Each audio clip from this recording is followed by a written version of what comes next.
আজকে পড়ছি। ভগবান শ্লোক নাম্বার 8-এ বলছেন যে কখন এবং কেন, 7 এবং 8 নম্বর এই দুটি শ্লোকে ভগবান বলছেন কখন তিনি আসেন, কেন তিনি আসেন। 8 নম্বরে বলছেন কেন কেন আসেন না, ভগবান আসেন এই পৃথিবীতে দুষ্কৃতিকারীদেরকে বধ করার জন্য এবং যারা ভগবানের ভক্ত তাদেরকে উদ্ধার করেছিল। তো এই ভগবান আবির্ভাবের কারণ কখন এবং কেন, এই দুইটা আমরা 7 এবং 8 নম্বর শ্লোকে দেখলাম। আমরা যদি দেখি যে ভগবান কখন আসেন, তাহলে দুইটা 7 নম্বর শ্লোকে বলছে ধর্মের অধঃপতন হলে, অধর্মের অভ্যুত্থান হলে। আর কেন আসেন, তিনটা: অসুরদের বিনাশ, দুই হচ্ছে সাধু বা ভক্তদের রক্ষা, এবং তিন হচ্ছে ধর্মনীতি প্রতিষ্ঠা করার জন্য। কিন্তু এই তিনের মধ্যে আমরা দেখলাম যে মুখ্য হচ্ছে ভক্তদের আনন্দ বিধান বা ভক্তদেরকে রক্ষা করা, সেটা। আহ, এখন শ্লোক নাম্বার 9-এ বলা হচ্ছে এই যে 7 এবং 8-এ ভগবান যা আসেন এই পৃথিবীতে, ভগবানের এই যে জন্ম কর্ম, জন্ম বলতে পূর্বের শ্লোকগুলোতে আমরা দেখলাম ভগবানের জন্ম বলতে ভগবানের তো প্রাকৃত জন্ম নাই। ভগবান তো তিনি আদি কারণ, সকল কিছু, তিনি পরম পুরুষোত্তম। তো ভগবানের জন্ম বলতে ভগবানের প্রকাশ। হ্যাঁ, আমরা গতকালকে দেখলাম যে সৃজামি শব্দের আচার্যরা বলছেন সৃজামি প্রকটায়ামি। সৃজামি মানে হচ্ছে ভগবান নিজেকে প্রকট করেন, নিজেকে সৃষ্টি করেন, এরকম না। ঠিক আছে। তো এইভাবে আলোচনা করার মাধ্যমে আমরা দেখলাম যে জন্ম বলতে জন্ম না, জন্ম বলতে প্রকাশ, ভগবানের প্রকাশ। তো এই ভগবানের জন্ম বা এই যে ভগবানের যে অবতার, ভগবান যে অবতরণ করেন, লীলা করেন, এগুলো যারা জানতে পারে বা যারা জানে তারা কি পাবে, বা এই ভগবানের এই কথা কেন আমরা আলোচনা করব, ভগবানের কথা আলোচনা করে কি লাভ হবে আমাদের।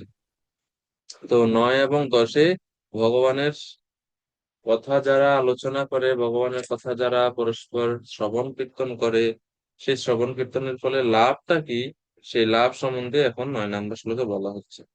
তো ভগবানের জন্মকর্ম জানলে কি ফল, ফল শ্লোক নাম্বার 9-এ বলা হচ্ছে। শ্লোক নাম্বার 9: জন্ম কর্ম চ মে দিব্যম, এবং ইয়ো বেত্তি তত্ত্বতঃ, ত্যক্ত্বা দেহং পুনর্জন্ম নৈতি মামেতি স্ব অর্জুন। অর্জুনা, হে অর্জুন, ইয়া মে এবং, যিনি আমার এইভাবে দিব্যম জন্ম কর্ম চ, আমার দিব্য জন্মকর্ম, দিব্য শব্দের অর্থ হচ্ছে অলৌকিক। ভগবানের জন্ম লৌকিক নয়, লৌকিক মানে হচ্ছে জাগতিক। এই জড় জগতে যেরকম সবাই জন্মগ্রহণ করে, যখন মৃত্যু হয়, এইরকম ভগবানের জন্ম না। এই জন্য ভগবানের জন্মকে ভগবান বিশেষ শব্দ দ্বারা বিশেষ একটা বিশেষ শব্দ প্রয়োগ করেছে, সেটা হচ্ছে অলৌকিক বা দিব্য। ভগবানের জন্মকর্ম হচ্ছে দিব্য, আমাদের জন্মকর্ম হচ্ছে প্রাকৃত বা লৌকিক। হ্যাঁ, দিব্যম জন্মকর্ম চ তত্ত্বতঃ ব্যক্তি। তত্ত্বতঃ শব্দ অর্থ খুব গুরুত্বপূর্ণ, আচার্যরা ব্যাখ্যা করছেন, প্রভুপাদ ব্যাখ্যা করছেন। তত্ত্বত মানে হচ্ছে তত্ত্ব বিচার করে যিনি জানেন। এমনি চোখ দিয়ে যেরকম দেখা যায় এরকম না, যিনি তত্ত্বগত ভাবে ভগবানের জন্ম এবং কর্ম সম্বন্ধে জানেন। ফর এক্সাম্পল, যারা নাস্তিক মানুষ, আস্তিক না, ভগবত বিশ্বাসী না, নাস্তিক, তো তারা যখন দেখবে বা শুনবে যে ভগবান ব্রজগোপিকাদের সঙ্গে রাস নৃত্য করছেন বা বস্ত্রহরণ লীলা আদি সমস্ত যে অতি উচ্চ স্তরের লীলা সমূহ ভগবান করছেন, তো নাস্তিকা মানুষেরা কি মনে করবে, এটা কৃষ্ণ কিভাবে ভগবান হতে পারে, এ তো খারাপ একটা ছেলে, খারাপ একটা ছেলে, তার আচার আচরণ ঠিক নেই, সদাচার ঠিক নেই, সে তারা তোমরা ভগবান বলতেছো। মানুষ এরকম মন্তব্য করবে।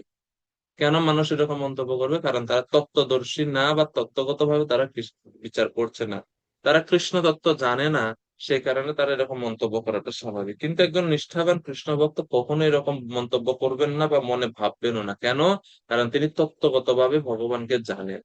তো এই জন্য আমাদের আচার্যগণ বা আমাদের শিক্ষকরা আমাদেরকে বলতেন ক্লাসে যে ভগবানের মাধুর্য সম্বন্ধে জানার আগে ভগবানের ঐশ্বর্য সম্বন্ধে জানতে হবে। ঐশ্বর্য জ্ঞান থাকলে মাধুর্য জ্ঞানকে বোঝা যায়, কিন্তু ঐশ্বর্য জ্ঞান ছাড়া মাধুর্য জ্ঞানকে বোঝা যায় না। তো এখানে বলছে before we know the sweetness of Krishna, we should know the greatness of Lord Krishna. Greatness মানে ভগবানের যে মহত্ব, ভগবানের যে ঐশ্বর্য, ভগবানের ভগবত্তা সম্বন্ধে আগে ভালো করে জানা উচিত, দার্শনিক জ্ঞানটা জানা উচিত। এটাকেই ভগবান এখানে বলছেন তত্ত্বতঃ ব্যক্তি, যিনি আমাকে তত্ত্ব বিচারে বা তত্ত্বগতভাবে জানেন, যথাযথভাবে জানেন। প্রভুপাদ লিখছে তত্ত্বত মানে যথার্থ। হ্যাঁ। আর আচার্যগণ বলতে তত্ত্বগত বলতে তত্ত্ব বিচার, তো তত্ত্ব বিচার মানে যথার্থ একই। যারা এইভাবে জানেন তারা কি লাভ হয়? স মানে সেই ব্যক্তি যিনি আমাকে এইভাবে তত্ত্বগত ভাবে জানেন, তিনি দেহম ত্যক্ত্বা পুনর্জন্ম নৈতি। তিনি যখন এই জড় দেহ ত্যাগ করেন, মানে যে বর্তমান শরীরে তিনি ভগবানের কথা তত্ত্বগতভাবে জানতে পারেন, সেই জড় দেহ ত্যাগ করার পরে পুনর্জন্ম নয়তি, পুনর্জন্ম হয় না ওনার। তাহলে কি হয়? ওনার হাওয়া হয়ে যায়। মাম এব এতি, তিনি আমাকে লাভ করেন। মাম এব এতি, তিনি আমাকে প্রাপ্ত হন। তো ভগবানকে প্রাপ্ত হয় ভক্ত।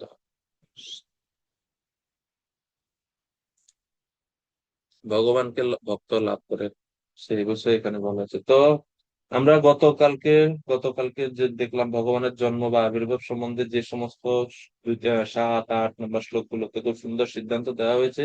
আজকের শ্লোকটাও খুবই বড় একটা সিদ্ধান্ত এবং খুব গুরুত্বপূর্ণ একটা শ্লোক। ভগবান এই পৃথিবীতে আসেন তার ভক্তদের সঙ্গে ভাবের আদান প্রদান করার জন্য। ভগবান আসেন বিভিন্ন রস আস্বাদনের জন্য জগতে আসেন। পশুর মারণ লীলা, সৃষ্টি আদি লীলা, এই সমস্ত লীলাগুলো ভগবানের গৌণ। মুখ্য কারণ হচ্ছে এটা। শ্রীমৎ ভাগবতমে দশম স্কন্ধে 33 অধ্যায়ে 37 নম্বর শ্লোক, খুব গুরুত্বপূর্ণ একটা শ্লোক। ভগবানের আবির্ভাব সম্বন্ধীয়, মানে ভগবান কেন আবির্ভূত হন এই কারণ এই শ্লোকের মধ্যে লেখা আছে। কত নাম্বার শ্লোক মনে আছে? কে বলতে পারবেন কত নম্বর বলছি?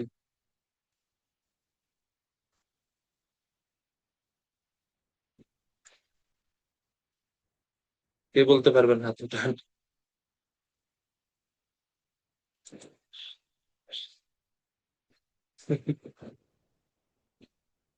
আছে তো।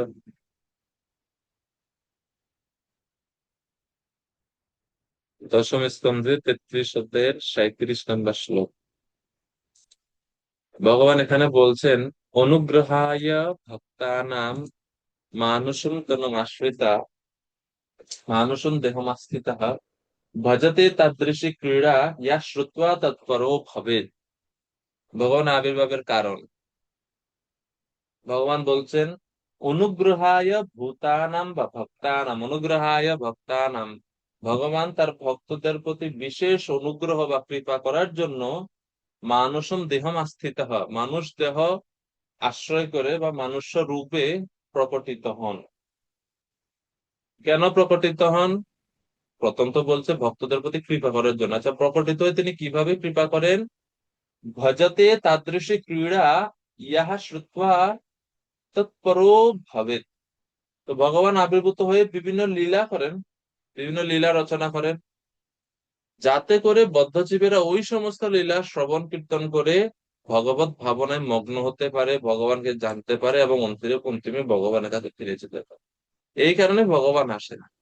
মনে করেন এখন এই পৃথিবীতে ভৌম জগতে যদি ভগবান না আসতেন, এই জড় জগতে যদি ভগবান না আসতেন, তাইলে এই যে আমরা গীতার জ্ঞানটা কিভাবে লাভ করতাম? শ্রীমদ্ ভাগবতমের যে এত এত বর্ণনা আমরা শুনি, সেটা আমরা কিভাবে লাভ করতাম? জানতাম কি? জানা সম্ভব হতো? কি মনে করেন?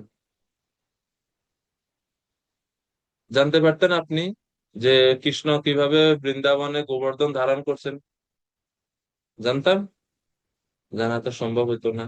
তো সেই কারণে এই শ্লোকে বলা হচ্ছে যে ভগবান আসেন তার ভক্তদের প্রতি বিশেষ কৃপা করার জন্য। আর সেই বিশেষ কৃপাটা কি? বিশেষ কৃপা হচ্ছে তিনি লীলা রচনা করেন, যে লীলা শ্রবণ করে মানুষ যেন ভগবত পরায়ণ বা ভগবানের ধামে ফিরে যাওয়ার জন্য নিজেদেরকে প্রস্তুত করতে পারে। ইয়া শ্রুত্বা তৎপরো ভবে, এইভাবে। তো এগুলো গতকালকের আলোচনা ছিল। আর তাহলে আমরা এভাবে দেখি যে ভগবানের জন্ম এবং মানুষদের জন্মকর্ম, ভগবানের জন্মকর্ম আর মানুষদের জন্মকর্মের মধ্যে পার্থক্য আছে, এক না। যেমন 5 নম্বর শ্লোকে আমরা দেখলাম যে জ্ঞানের দিক থেকে পার্থক্য আছে। ভগবান তার সমস্ত জন্মের কথা মনে রাখতে পারেন, কিন্তু আমরা মনে রাখতে পারি না। ভগবান বলছেন না, বহুনি মে ব্যতীতানি জন্মানি তব চার্জুন, এটা একটা পার্থক্য আছে।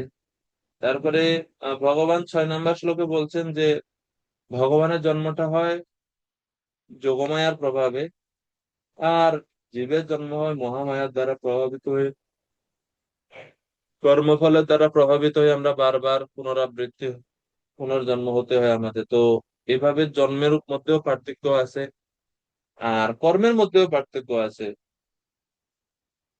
মানুষ তার বাসনা চরিতার্থ করার জন্য বিভিন্ন কর্ম করে থাকে।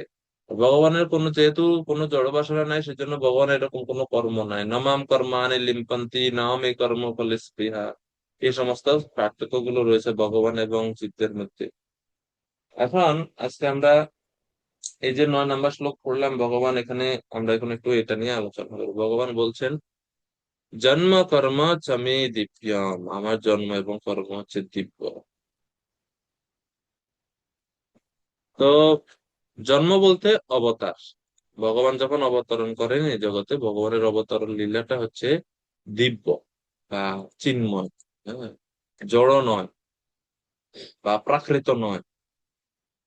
আর ভগবান এখানে এই শ্লোকে ভগবান নিজেকে প্রথমবারের মতো নিজেকে মাম, মানে আমার, মাম বলে ভগবান নির্দেশ করছে।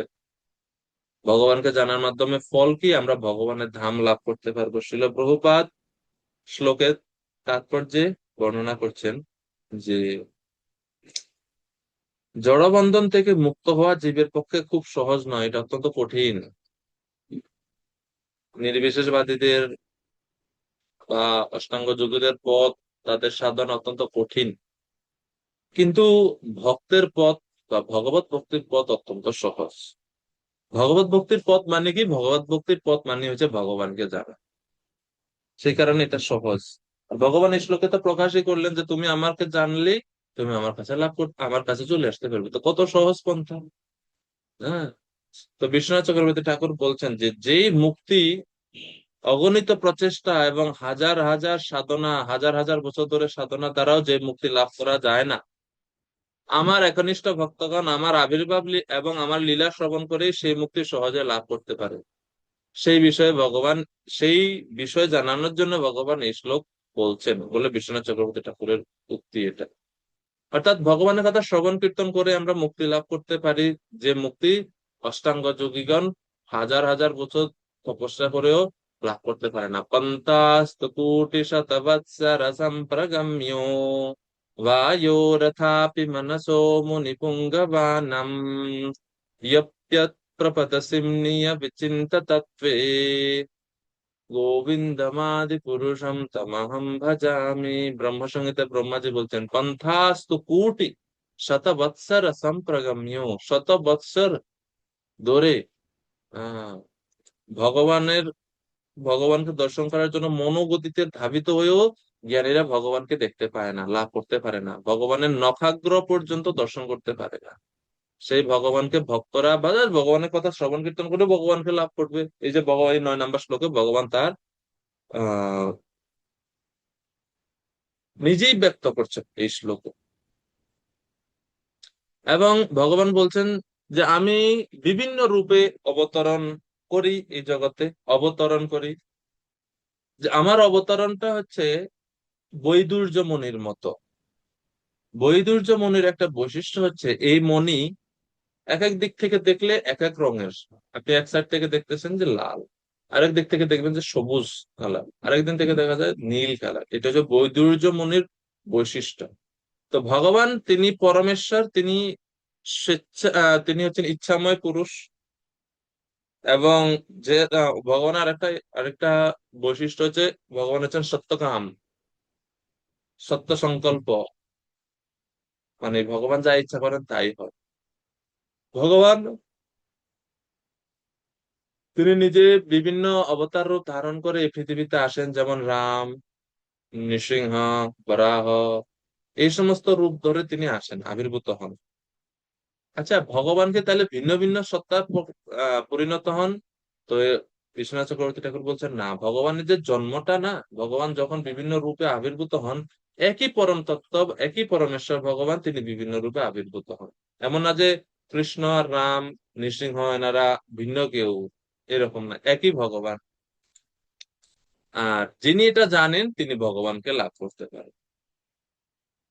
যেরকম আহ শাস্ত্রে বর্ণনা করেছে, এক ও দেব নিত্য লীলানুরক্ত ভক্ত ব্যাপী ভক্ত হৃদয়ন্তরাত্মা।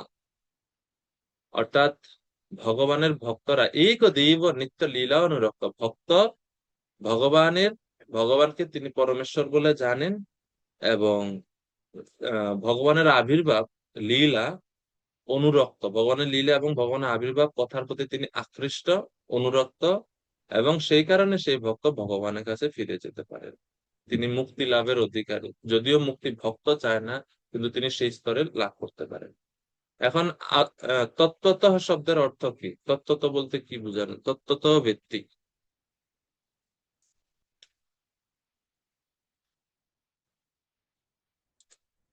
তত্ত্বত শব্দের একটা সাধারণ অর্থ, যেটা আমরা জানলাম, যে ভগবান কে তত্ত্বগতভাবে বা শাস্ত্র জ্ঞানের ভিত্তিতে জানতে হবে। তসমাৎ শাস্ত্রম প্রমাণম, শাস্ত্রিক দৃষ্টিভঙ্গি থেকে ভগবানের জন্ম সম্বন্ধে জানা উচিত। সাধারণ মানুষ বলবে, আরে একটা ছেলে মায়ের গর্ভ থেকে জন্মগ্রহণ করে, কৃষ্ণও মায়ের গর্ভ থেকে জন্মগ্রহণ করছে, তাহলে কৃষ্ণ আর আমাদের মধ্যে পার্থক্য কি? কিন্তু তত্ত্বগত ভাবে বা শাস্ত্র বর্ণনা অনুযায়ী যদি আমরা দেখি, তাহলে আমরা দেখবো যে ভগবান শ্রীকৃষ্ণ আসলে গর্ভ থেকে জন্মগ্রহণ করেনি। তিনি বসুদেব হৃদয় থেকে দেবকীর হৃদয়ে স্থানান্তরিত হয়েছেন, এবং সেই হৃদয় থেকে তিনি সামনে প্রকটিত হয়েছে। এবং আমরা দেখি কৃষ্ণের আবির্ভাব লীলাতে, যে ভগবান শ্রীকৃষ্ণ যদিও কারাগারে আবির্ভূত হয়েছেন, কিন্তু ভগবান আবির্ভূত হয়েছেন চতুর্ভুজ রূপে। কোনো সন্তান তো চতুর্ভুজ রূপে জন্মগ্রহণ করে না, চার হাত। আর কোন সন্তানের তো জন্মের পর পরই সুন্দর কেশ, শরীরে সুন্দর অলংকার, সুন্দর কাপড় পরিহিত, এরকম তো কোনো সন্তান থাকে না। কিন্তু ভগবান তো সেই রূপে নিজে প্রকটিত হলেন। তো এইভাবে ভগবানের জন্মটা তো শাস্ত্রভাবে যদি আমরা দেখি, যে আমরা বুঝতে পারি যে এটা সাধারণ না। তো তত্ত্বত ব্যক্তি এর আরেকটা ব্যাখ্যা হতে পারে, যিনি জানেন আমার আবির্ভাব ও লীলা প্রকৃতপক্ষে ব্রহ্ম থেকে অভিন্ন, তাকে বলা হয়েছে তত্ত্বত ব্যক্তি। কারণ কি? শ্রুতি শাস্ত্রে ব্রহ্মকে তৎ বলা হয়েছে। কিভাবে ভগবান ব্রহ্মকে তৎ বলা হচ্ছে? যেমন বেদের একটা বিখ্যাত মন্ত্র আছে, তত্ত্বম আসি, তুমি সেই ব্রহ্ম, তৎ সেই ব্রহ্ম, ত্বম আসি তুমি। তো এই অর্থে তত্ত্বত শব্দটা প্রযুক্ত হয়েছে, যে কৃষ্ণ যে ব্রহ্ম, কৃষ্ণ যে ব্রহ্মের আশ্রয়, এই জ্ঞান বা এইভাবে যদি কেউ জানতে পারে, তাহলে তিনি মুক্তি লাভের অধিকারী। ভগবানকে জানলে কিভাবে মুক্ত হব? শ্রুতি শাস্ত্রে তারও প্রমাণ আছে। শ্বেতাশ্বেতর উপনিষদে বলা হচ্ছে, তমেব বিদিত্বা অতি মৃত্যু মেতি নান্যঃ পন্থা বিদ্যতে অয়নায়াঃ। অর্থাৎ ভগবানকে জানার মাধ্যমে অতি মৃত্যু মেতি, অর্থাৎ মৃত্যুকে জয় করা যায়। অন্য পন্থা, এছাড়া আর অন্য কোনো মুক্তির আর অন্য কোনো পন্থা নেই, অন্য কোনো উপায় নেই বলে শ্বেতাশ্বেতার উপনিষদের 3:8 মন্ত্রে বলা হয়েছে, তমেব বিদিত্বা। তো এইভাবে ভগবান উপনিষদে বলা হয়েছে, ভগবদ গীতায় বলা হয়েছে, যে ভগবানকে জানার মাধ্যমে আমরা ভগবানের ধামে যেতে পারবো, এবং পুনর্জন্ম থেকে, জন্ম মৃত্যুর বন্ধন থেকে আমরা মুক্ত হতে পারবো। মূলত যখন কেউ ভগবানের কথা জানেন বা ভগবানের জন্ম এবং কর্ম সম্বন্ধে আলোচনা করেন, ভগবানের জন্ম এবং কর্ম সম্বন্ধে আলোচনা করেন, তখন এই ভগবানের কথা শ্রবণ কীর্তন করা হচ্ছে ভক্তিযোগ। আর ভক্তিযোগে যুক্ত ভক্ত কখনো জন্ম মৃত্যু চক্রে আবদ্ধ হবেন না। এটা ভগবদ গীতা ভগবান বলছেন, যে ভক্ত্যা মাম অভিজানাতি, বা দেবান দেবয়ো ইয়ান্তি মদ ভক্তা ইয়ান্তি মাম অপি। তো ওই সমস্ত প্রমাণের ভিত্তিতে যখন কেউ ভগবানের জন্ম কর্ম সম্বন্ধে জানবে, সেটা হবে শ্রবণ কীর্তন, এবং শ্রবণ কীর্তন ভক্তির অঙ্গ। এবং যখন ভক্ত ভগবানের আরাধনা বা ভক্তি অঙ্গগুলো পালন করবে, তিনি ভগবানের ধামে যাবে। এটা হচ্ছে সিদ্ধান্ত। তো এইভাবে ভগবানকে জানার মাধ্যমে আমরা ভগবানের ধামে যেতে পারি। তো এই জন্য এখন কেউ হয়তো বলবে, আরে আমি তো জানি কৃষ্ণ, ও কৃষ্ণ, কৃষ্ণের জন্মকর্ম সম্বন্ধে তো আমিও জানি, তাহলে এর মানে কি আমি মুক্ত হয়ে যাব? হ্যাঁ। যখন কেউ ভগবানকে জানেন, জানার পরবর্তী কাজ হচ্ছে তার সেবা করা। আমি আপনাকে জানলাম, জেনে কি কাজ কি? জানার পরবর্তী ইফেক্টটা কি? জানার পরবর্তী ইফেক্ট হচ্ছে ভগবানকে সেবা করা বা ভগবানকে আরাধনা হচ্ছে জানার পরবর্তী কাজ। তো এই জন্য আমরা একটা খুব গুরুত্বপূর্ণ শ্লোক আছে পঞ্চদশ অধ্যায়।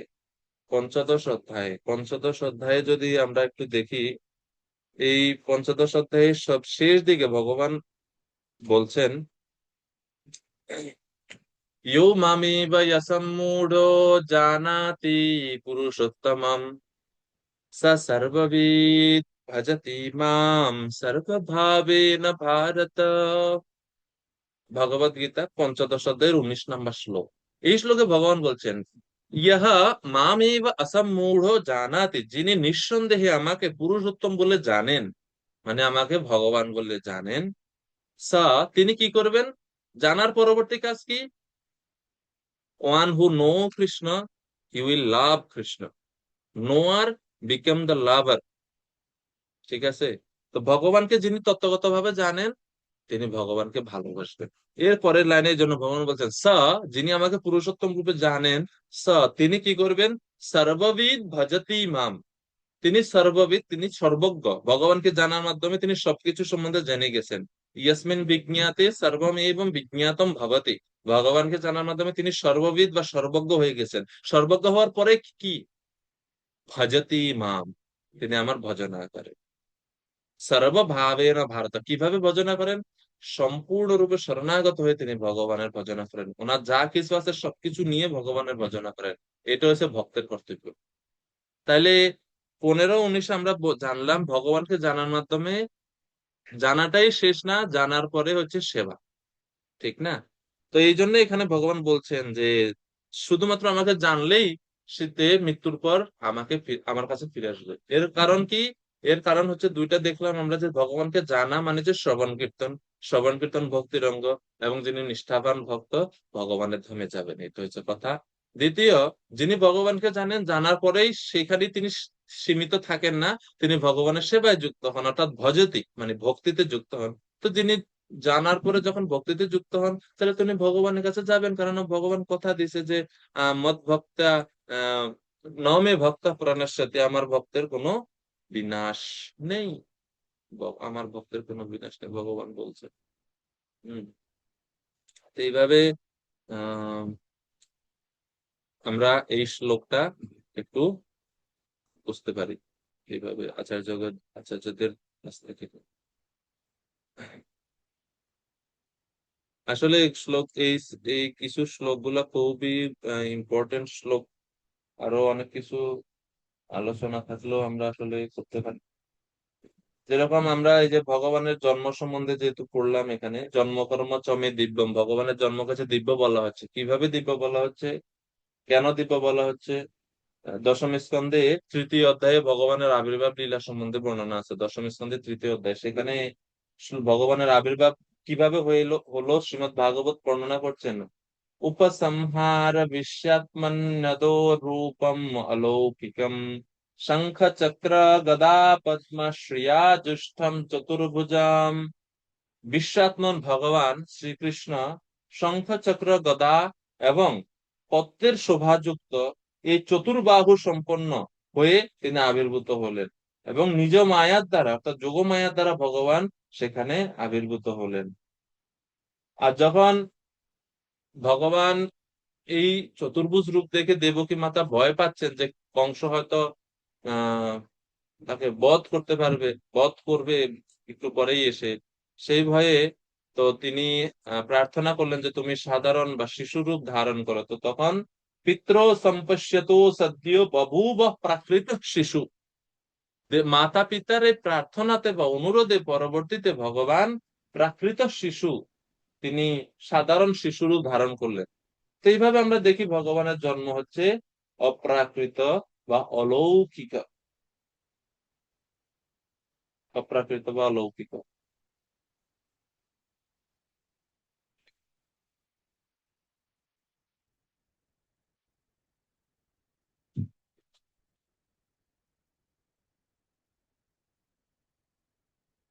এবং আরেকটা বিষয় আচার্য শাস্ত্রে বর্ণনা করছে যে ভগবান হচ্ছেন ইচ্ছাময় পুরুষ। ভগবানের জন্মকর্ম দিব্যের আরেকটা কারণ হচ্ছে ভগবান নিজের ইচ্ছাতেই জগতে আসে।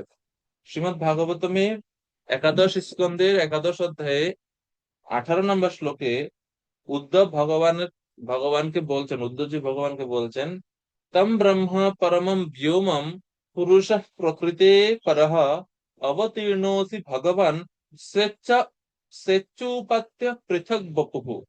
অর্থাৎ পরমেশ্বর ভগবান, আপনি প্রকৃতির অতীত পুরুষোত্তম এবং চিদাকাশ স্বরূপ ব্রহ্ম, মানে আপনি ব্রহ্মের আশ্রয়।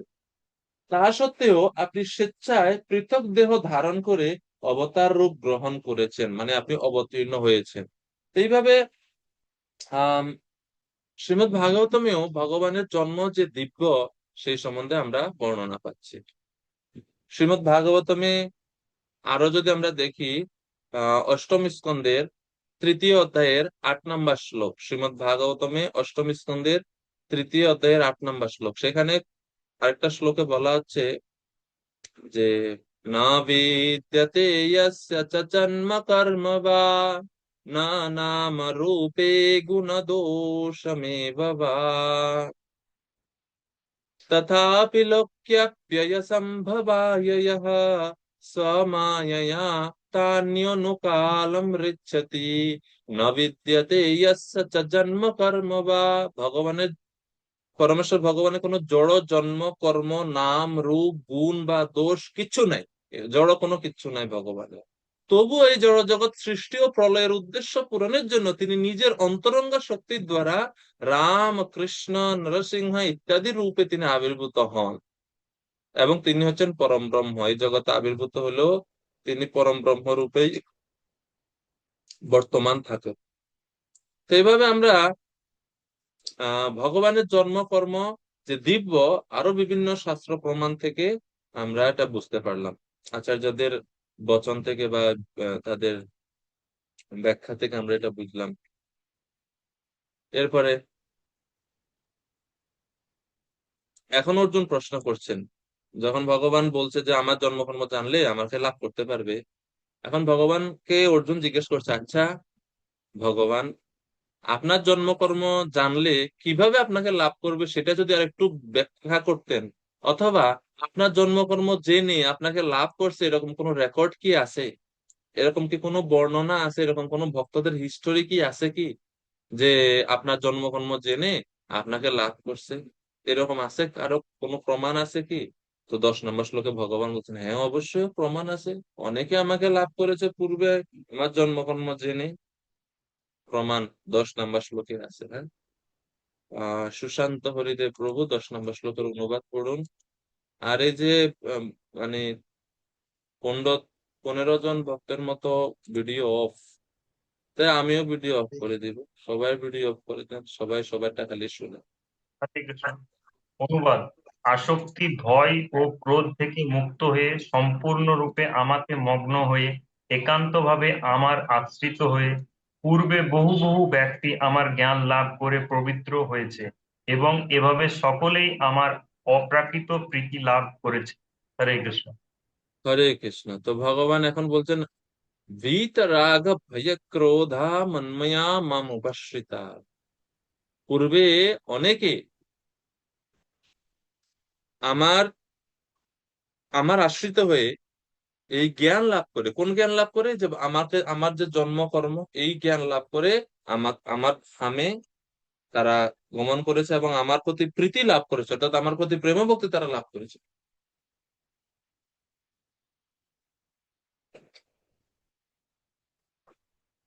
তো 10 নম্বর শ্লোকে ভগবান এখন প্রমাণ দিচ্ছেন।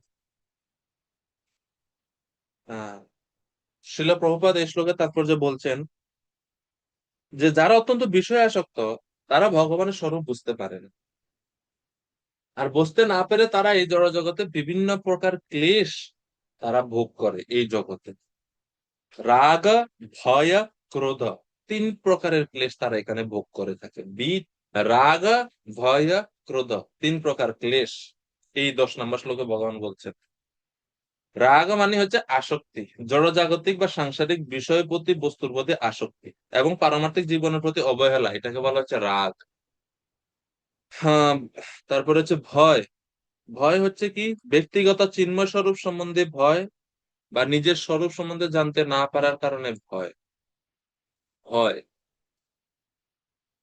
আর হচ্ছে ক্রোধ, যখন তাদের কামনা পূর্ণ হয় না, জীবের কামনা যখন পূর্ণ হয় না, তখন সে ক্রোধ প্রকাশ করে।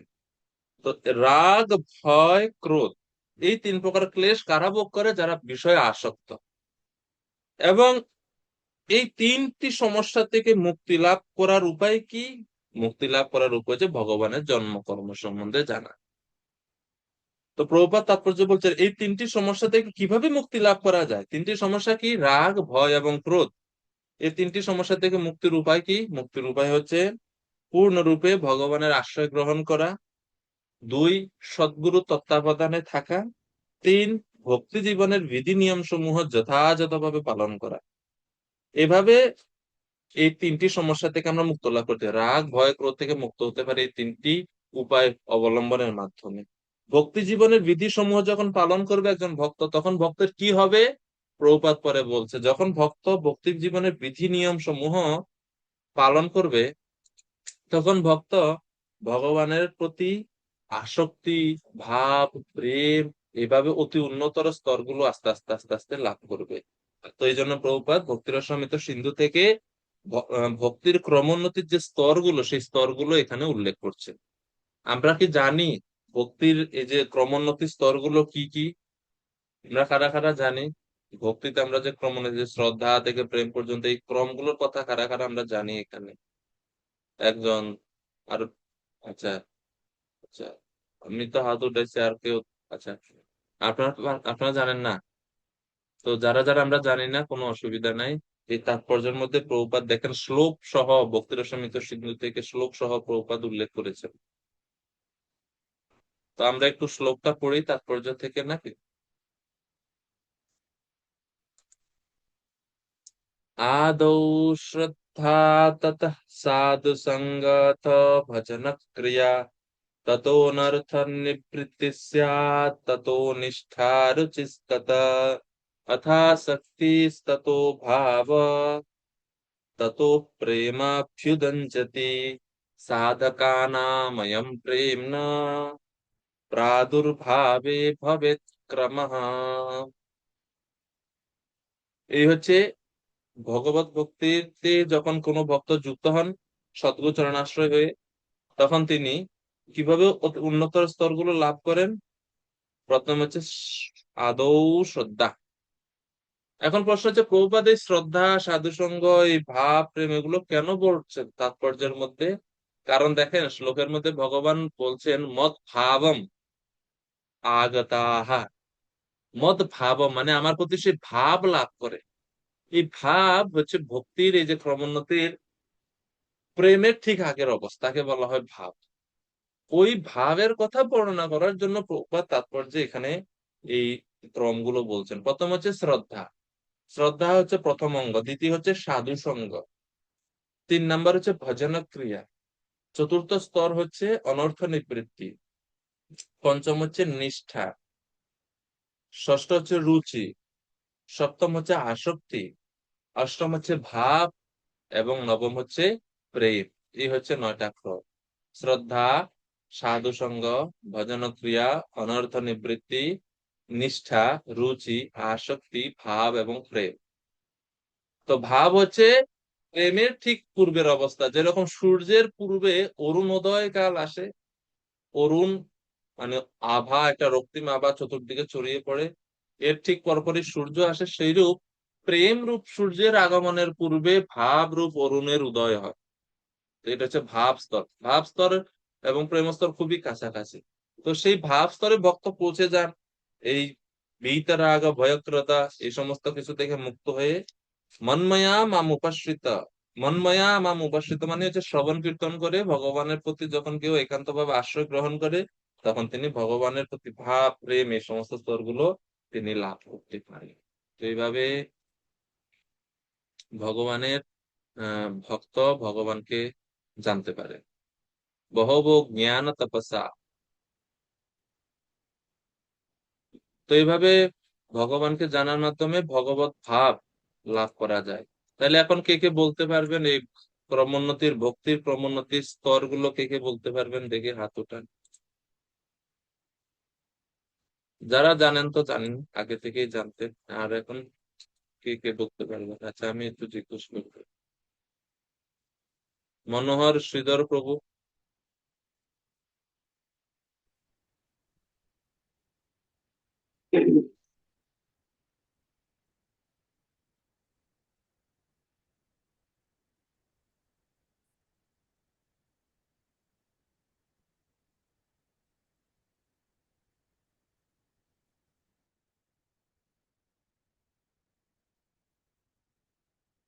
সত্যভামা মাতাজি। করুণাময়ী মাতাজি, সত্যভামা করুণাময়ী মাতাজি। বলেন, মাইক অন আমি করুন। হ্যাঁ, বলুন। মাইক আবার অফ হয়ে গেল। শ্রদ্ধা, সাধুসঙ্গ, ভজনক্রিয়া, অনর্থ নিবৃত্তি, নিষ্ঠা, রুচি, আহ আসক্তি, ভাব, প্রেম। আচ্ছা, ধন্যবাদ। হ্যাঁ, চৈতন্য চন্দ্র প্রভু, কৃপা করে মাইক অন করেন। চৈতন্য চন্দ্র প্রভু, সবাইকে একটু বলতে হবে এই 9টা স্তর কি কি। প্রভু একটু বলুন 9টা স্তর কি কি। শ্রদ্ধা, সাধুসঙ্গ, তারপরে যে অনর্থ নিবৃত্তি। না না, মুখস্থ হচ্ছে বলার দরকার নাই, দেখে বলেন, শ্লোক থেকে দেখে বলেন। সাধু সঙ্গের পর অনর্থ নিবৃত্তি না তো মুখস্থ বলার কি দরকার প্রভু, দেখে দেখে বলেন না। প্রভু। প্রথম থেকে বলেন, শ্রদ্ধা, এরপরে কি?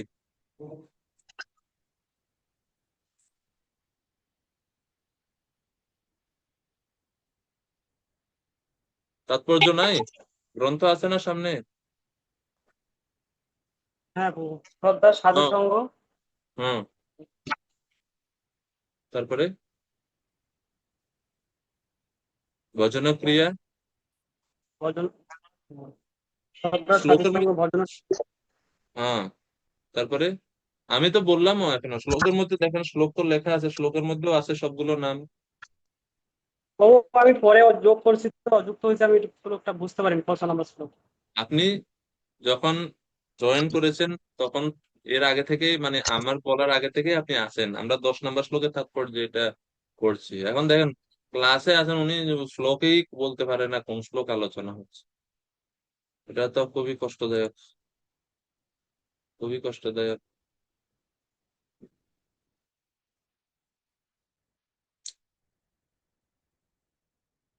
পার্থ গোবিন্দ প্রভু, কৃপা করে একটু বলবেন এই 9টা স্তরের নাম।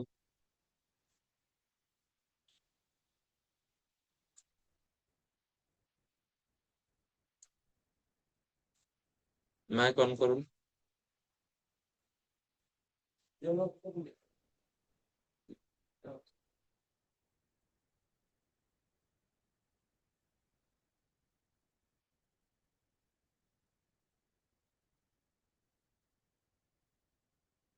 পার্থ গোবিন্দ প্রভু, মাইক অন করুন।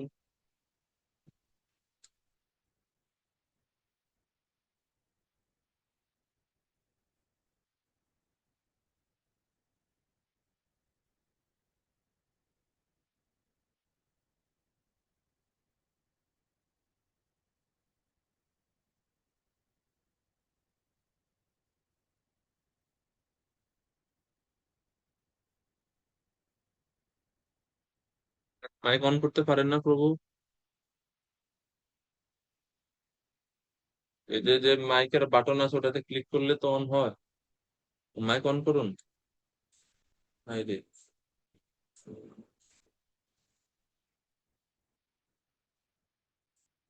জনি মন্ডল প্রভু, কৃপা করে 9টা স্তরের কথা একটু বলুন তাৎপর্য থেকে।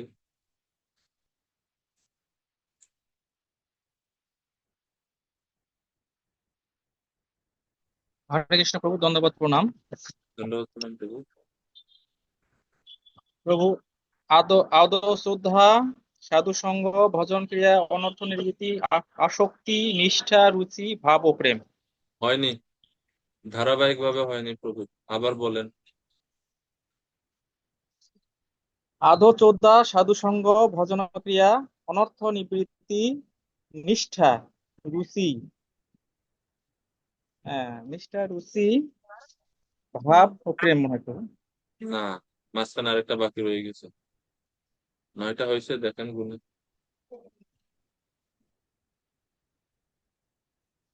শ্রদ্ধা, আবার আবার দেখেন প্রথম থেকে। শ্রদ্ধা, তারপরে শ্রদ্ধার পরে কি? শ্রদ্ধা, হ্যাঁ, আদৌ তারপরে কি? শ্রদ্ধা, সাধু সঙ্গ, 1 মিনিট, এই আদৌ বাদ দেন। আদৌ কেন বলতেছেন? আদৌ কোনো স্তর না, এটা শ্রদ্ধা, শ্লোকের মধ্যে আছে। হ্যাঁ, শ্রদ্ধা, সাধু সাধু সঙ্গ সঙ্গ। প্রভু, হ্যাঁ, ঠিক আছে, এরপরে? ভজন ক্রিয়া, হ্যাঁ, অনর্থ নিবৃত্তি, হ্যাঁ, ঠিক আছে। নিষ্ঠা, হ্যাঁ, রুচি, হ্যাঁ, আহ এখানে তারপরে কি? আহ আসক্তি। আসক্তি, হ্যাঁ, তারপরে কারেক্ট। ভাব, আসক্তি, ভাব, প্রেম। প্রেম, তো আসক্তিটা বাদ পড়ছে। তো এটা একটু দেখেন, এটা এটা এই 9টা স্তর, এটা ভালো করে শিখবেন, এটা শেখা দরকার। বিজয় কৃষ্ণ প্রভু, বলুন 9টা স্তর কি কি? হরে কৃষ্ণ প্রভু।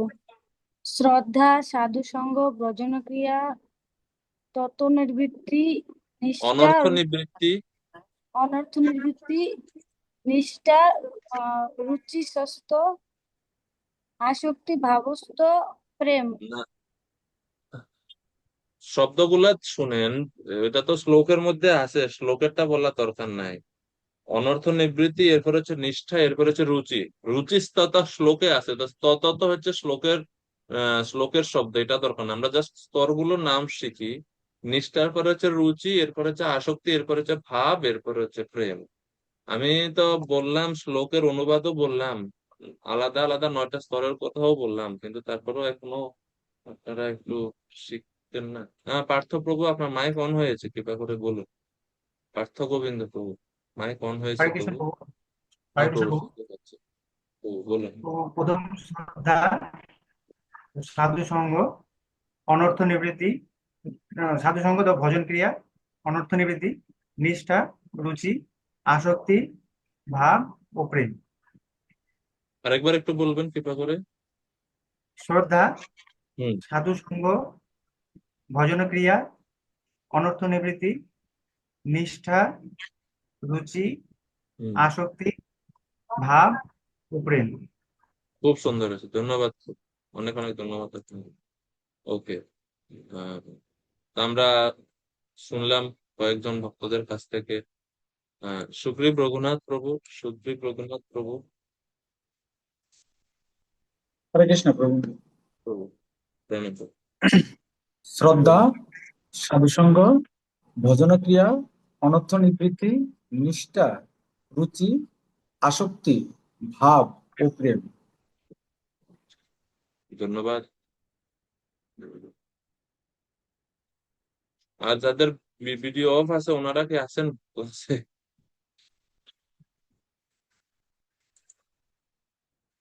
সৌরভ প্রভু, 9টা স্তরের নাম বলবেন একটু টুকটাক করে? হরে কৃষ্ণ প্রভু, দণ্ডবত প্রণাম। ধন্যবাদ। শ্রদ্ধা, সাধু সঙ্গ, ভজন ক্রিয়া, অনর্থ নিবৃত্তি, নিষ্ঠা, রুচি, আসক্তি, ভাব, প্রেম। হরি বল, খুব সুন্দর হয়েছে। অমৃতময়ী মাতাজি, 9টা স্তরের নাম কি কি বলুন? হরে কৃষ্ণ। শ্রদ্ধা, সাধু সঙ্গ, ভজন ক্রিয়া, অনর্থ নিবৃত্তি, নিষ্ঠা, রুচি, আসক্তি, ভাব, প্রেম। বাপরে, কারেক্ট, খুব সুন্দর, ধন্যবাদ আপনাদের সবাইকে। শিবনাথ প্রভু। হরে কৃষ্ণ প্রভু, প্রণাম। শ্রদ্ধা, সাধু সঙ্গ, ভজন ক্রিয়া, অনর্থ নিবৃত্তি, নিষ্ঠা, রুচি, আসক্তি, ভাব ও প্রেম। হরে কৃষ্ণ প্রভু। হরি বল। তো আমরা এত ভক্তদের কাছ থেকে শুনেছি, তো আশা করি বাদ বাকি আমরা যারা এখনো মানে ক্লিয়ার নাই, আমরা আসল মনে হয় যে এতবার শোনার পরে লিস্ট আমরা সিরিয়ালটা বুঝলাম। এই সিরিয়ালে বলবেন, মানে কেননা সিরিয়ালি বলার মানে হচ্ছে এটা যে এই ধারাবাহিক ভাবে এই সিরিয়ালে কিন্তু আমাদের প্রগতিটা হয় ভক্তিতে। শ্রদ্ধার পরে ওই নিষ্ঠা চলে আসবে না হুট করে, শ্রদ্ধার পরে সাধু সঙ্গ অনর্থ, এগুলো এই এই ক্রমে যাবে। এই জন্য যখন বলতে বলা হয় তো এই ক্রমটা ধারাবাহিক ভাবে বলে, এই হচ্ছে ভক্তির ক্রমোন্নতির 9টা স্তর। আর এর মধ্যে ভাব পর্যায়ের আছে একটা। তো এই জন্য শ্লোকে ভগবান বলছেন যে আমার জন্ম কর্ম সম্বন্ধে জানার ফলে মদ ভাবম আগতা, অর্থাৎ ভগবানের প্রতি যে ভাব স্তর, এই যে 9টার মধ্যে অষ্টম অঙ্গ, অষ্টম স্তরটা কি হচ্ছে ভাব, সেই ভাব স্তরে ভক্ত পৌঁছে যায়। এখন এটা নিয়ে আরো আলোচনা আছে ফার্দার, যে ভাব স্তরে স্থিত ভক্তের কি কি লক্ষণ। ভক্তি রসামৃত সিন্ধুতে এরা আরো বর্ণনা আছে। আপনারা জানেন ভাব স্তরে যে ভক্ত আছে তার মধ্যে কি কি লক্ষণ প্রকাশিত হয়, বা তার মধ্যে কয়টা লক্ষণ দেখা যায়, জানেন আপনারা এটা কেউ এখানে? জানা আছে কারো আপনাদের?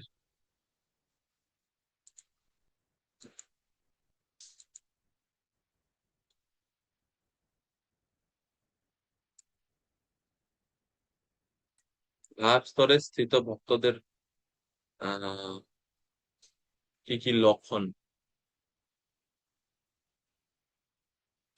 তো ভক্তি রসামৃত সিন্ধু গ্রন্থে রূপ গোস্বামী প্রত্যেকটা স্তরে আর কি কি লক্ষণ আছে সেই সম্বন্ধে তিনি বর্ণনা দিয়েছেন। মানে শ্রদ্ধা মানে কোন পর্যায়ে, সাধু সঙ্গ মানে কি, কি অনর্থ নিবৃত্তি স্তরে কি কি লক্ষণ দেখা দেয়, লক্ষণ আছে না?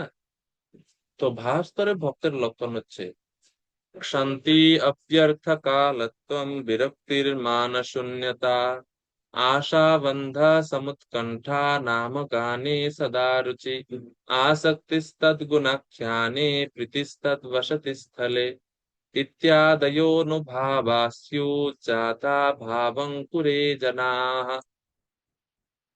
ভাবজাত অঙ্কুরে জানা, যাদের হৃদয়ে ভাব ভাব অঙ্কুরিত হয়েছে বা ভাব স্তর যিনি লাভ করেছেন, তার মধ্যে নিম্নোক্ত লক্ষণগুলো প্রকাশিত হয়। প্রথম হচ্ছে শান্তি অর্থাৎ সহিষ্ণুতা।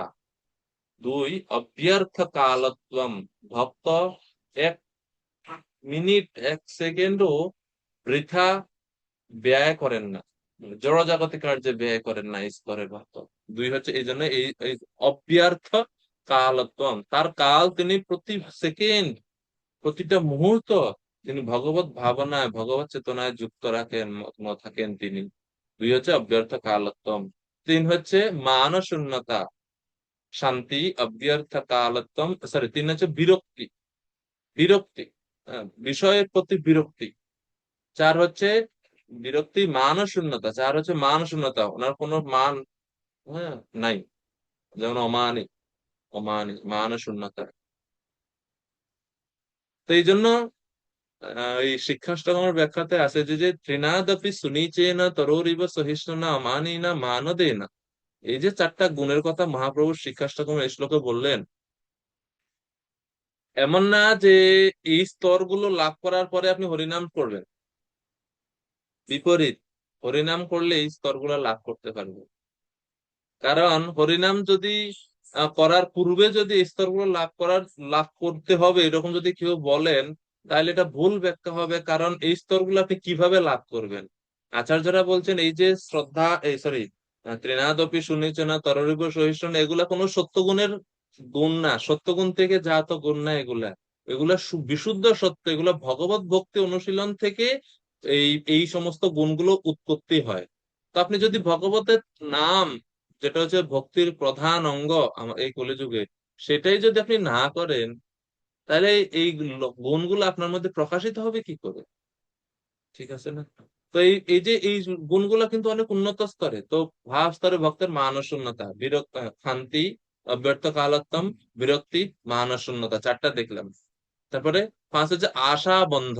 আশা বন্ধ মানে আমি অবশ্যই কৃষ্ণের কৃপা লাভ করব, এই দৃঢ় আশা ওনার মধ্যে আছে, এবং তিনি কখনো আশা হারান না, আশা বন্ধ।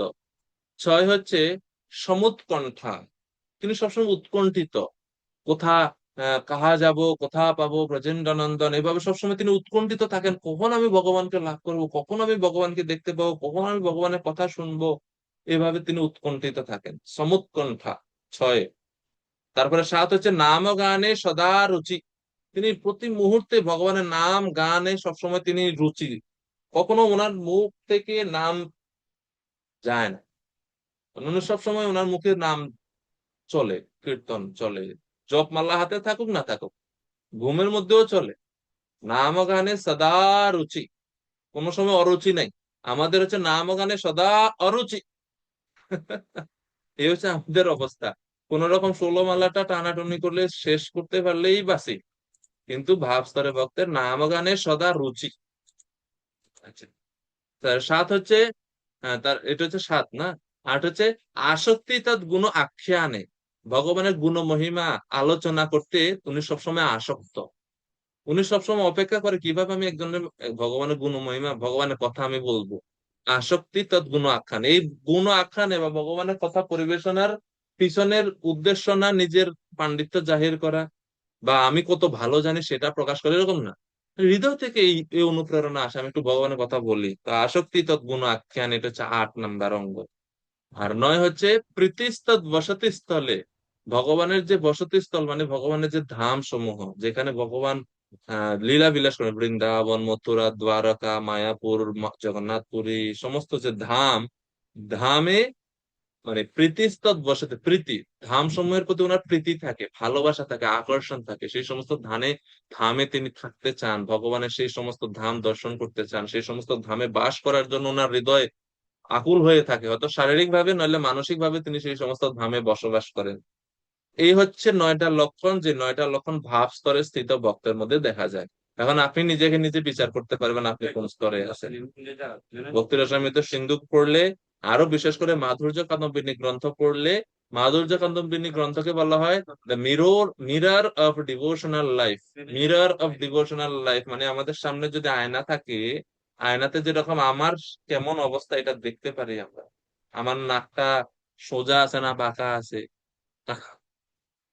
চুলগুলা কি সাদা হয়ে গেছে না কালো হয়ে গেছে, এটা যেরকম আয়নার সামনে দাঁড়ালে দেখা যায়, এই মাধুর্য কাদম্বিনী গ্রন্থ হচ্ছে এইরকম আয়নার মতো।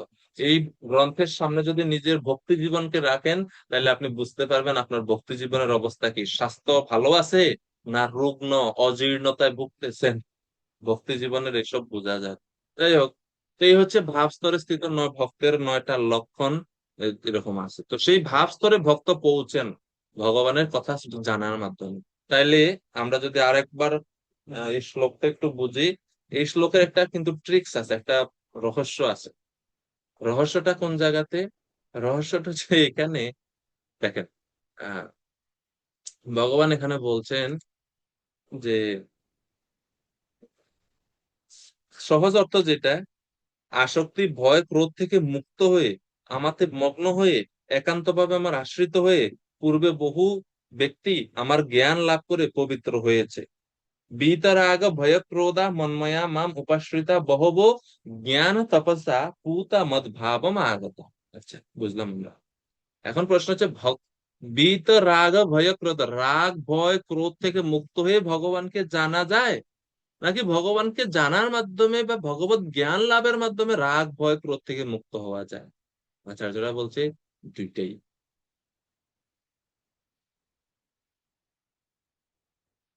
দুইটাই সম্ভব। বলদেব বিদ্যাভূষণ প্রভু বলছেন যে বাক্যের ক্রম অনুযায়ী অর্থ হচ্ছে অতীতে বহু ব্যক্তি জ্ঞান রূপ তপস্যার দ্বারা পবিত্র হয়ে আমার প্রতি ভাব লাভ করেছেন। এই শ্লোকে জ্ঞান শব্দের অর্থ কি? জ্ঞান শব্দের অর্থ হচ্ছে যে আগের শ্লোকে ভগবান বলছেন জন্ম কর্ম চমে দিব্যম এবং ইয়ো ব্যক্তি তত্ত্বত, ওই লাইনটাকে এই শ্লোকে ভগবান বলছেন জ্ঞান। এই জ্ঞানকে কেন ভগবান তপস্যা বলছেন? দেখেন শ্লোকে লেখা আছে জ্ঞান তপস্যা। জ্ঞানকে তপস্যা বলার কারণ কি? কারণ এই জ্ঞান অত্যন্ত দুরূহ বা দুর্লভ বা রহস্যাবৃত বা গোপনীয়। গুহ্যতমম শাস্ত্রম ইদম উক্তা ময়ানঘ, ভগবদ গীতার 15 অধ্যায়ের সর্বশেষ শ্লোকে 20 নম্বর শ্লোকে ভগবান অর্জুনকে বলছেন যে ইতি গুহ্যতমম শাস্ত্রম ইদম উক্তম ময়া নঘ, এই গুহ্যতম বা অত্যন্ত গোপনীয় শাস্ত্র আমি তোমাকে বলছি। যেহেতু এই জ্ঞান ভগবত সম্বন্ধীয় জ্ঞান, ভগবানের জন্মকর্ম সম্বন্ধে জ্ঞান অত্যন্ত দুরূহ গোপনীয় এবং শ্রুতি বাক্যসমূহের গভীর বিশ্লেষণের মাধ্যমেই উদয় হয়। শ্রুতি শাস্ত্রের যে বাক্য, সেই বাক্যসমূহকে বিশ্লেষণ করলে, বিচার করলে, অপারেশন করলে এটা উদিত হয়, মানে ভগবান সম্বন্ধীয় জ্ঞানটা জানা যায়। সেই কারণে এখন শ্রুতি শাস্ত্র বা শাস্ত্রের অধ্যয়নটা তো একটা তপস্যা না? কষ্ট আছে না এটাতে? তপস্যা মানে কি? স্বেচ্ছায় কষ্ট স্বীকার করা। কষ্ট আছে না? সেই কারণে এটাকে বলা হচ্ছে তপস্যা, জ্ঞান তপস্যা। তপস্যা বলতে আরেক অর্থ হচ্ছে বিরোধী মতবাদ খণ্ডনের কষ্ট সহিষ্ণুতা। বিরোধী মতবাদ মানে অনেক অনেক মতবাদ আছে, বা অনেকে তো বিরুদ্ধ মতবাদ প্রশ্ন করে যে কৃষ্ণ ভগবান না, কৃষ্ণের জন্ম, এগুলো হচ্ছে জড়। সেই বিরুদ্ধ মতবাদ গুলোকে খণ্ডন করার জন্য তো আপনাকে শাস্ত্র যুক্তি জানতে হবে, শাস্ত্রে কোথায় কি আছে সেটা জানতে হবে। তো সেটা জানার জন্য তো কষ্ট স্বীকার করতে হবে, বসতে হবে, ধ্যান দিয়ে মনোযোগ দিয়ে পড়তে হবে। এই জন্য এটাকে বলা হচ্ছে তপস্যা। ভগবদ গীতায় ভগবান বলছেন বাক্যের তপস্যা হচ্ছে শাস্ত্র অধ্যয়ন। অনুদ্বেগ করম বাক্যম সত্যম প্রিয় হিতম চ যৎ সাধ্যায় অভ্যসনম চৈব বাংময় তপ উচ্যতে। ভগবদ গীতা দেখেন কোন জায়গা থেকে কোন জায়গায় যাওয়া যায়। সেখানে ভগবান বলছেন বাংময় তপ মানে বাক্যের তপস্যা হচ্ছে এই চারটা জিনিস থাকবে: অনুদ্বেগ কথা, সত্য কথা, প্রিয় কথা, হিত কথা। আর সর্বশেষ হচ্ছে সাধ্যায়। সাধ্যায় মানে হচ্ছে শাস্ত্র অধ্যয়ন। শাস্ত্রের অধ্যয়নটা একটা তপস্যা। সেই জন্য ভগবান এখানে বলছেন জ্ঞান তপস্যা। এই জ্ঞান তপস্যা মাধ্যমে কি হবে? ভক্ত এই ভয় ক্রোধ ইত্যাদি থেকে মুক্ত হতে পারবে।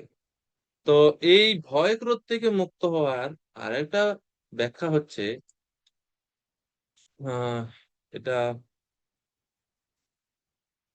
শ্রী বলদেব বিদ্যাভূষণ প্রভু তিনি বলছেন যে ভয় ক্রোধ থেকে ভক্ত মুক্ত হয়, এই শ্লোকে সাধারণ অর্থে বলা হচ্ছে। আর আরেকটা হচ্ছে যে ভগবানের কথা জানার মাধ্যমে ভক্ত, বিকল্প ব্যাখ্যা হচ্ছে এটা যে আমার আবির্ভাব এবং লীলার নিত্যতা উপলব্ধি করার মাধ্যমে একজন ভ্রান্ত মতবাদ, ভ্রান্ত যুক্তি, ভ্রান্ত তর্কের দহনকারী বিষ সহ্য করার তপস্যার দ্বারা তার হৃদয় বিশুদ্ধ হয়ে, আর হৃদয় যখন বিশুদ্ধ হয় তখন তিনি ভয়, রাগ, ক্রোধ এইগুলা থেকে তিনি মুক্ত হতে। তো দুইটাই সম্ভব হয়। এবং আহ, তৈত্তেরীয় আরণ্যক, তৈত্তেরীয় আরণ্যক এটা হচ্ছে একটা শ্রুতি শাস্ত্রের নাম। শ্রী রামানুজাচার্য তৈত্তেরীয় আরণ্যক থেকে একটা মন্ত্র উদ্ধৃত করে বলছেন তস্য ধীরাহ পরিজানন্তি যোনিম।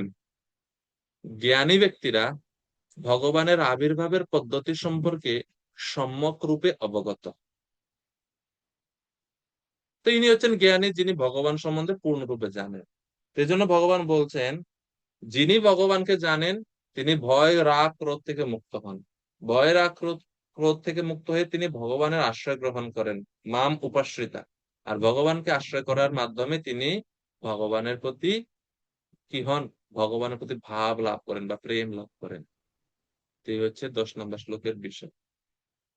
এখন 11 থেকে 15 নম্বর শ্লোকে পরবর্তী সেকশন শুরু হচ্ছে পারমার্থিক জ্ঞানের প্রয়োগ।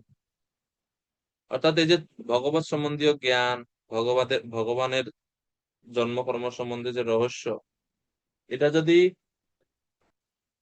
আমরা জানি, জানাটাই তো শেষ না। জানার পরবর্তী কাজ হচ্ছে সেটা জীবনে প্রয়োগ করা। তো জীবনে প্রয়োগ সম্বন্ধে এখন ভগবান 11 নম্বর শ্লোক থেকে 15 নম্বর শ্লোকে উপদেশ দিবেন।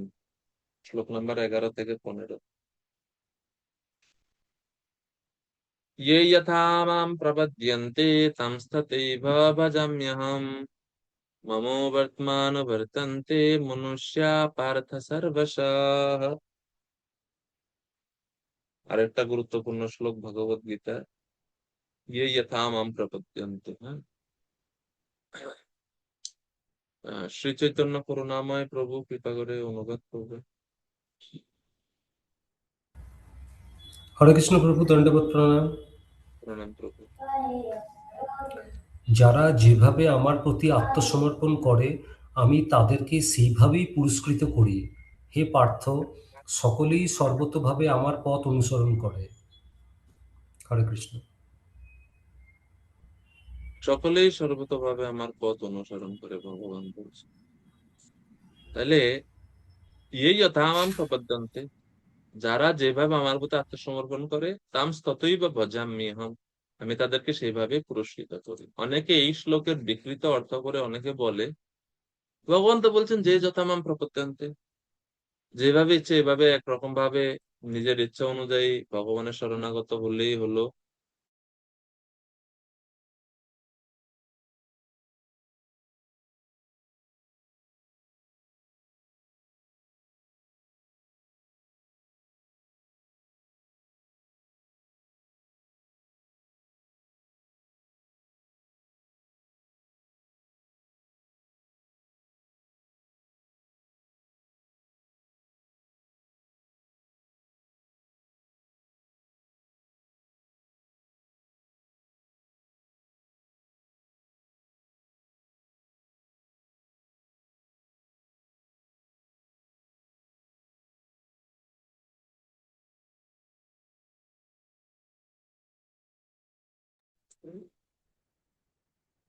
শোনা যাচ্ছে না, আমি মাইক অফ করে রাখছি।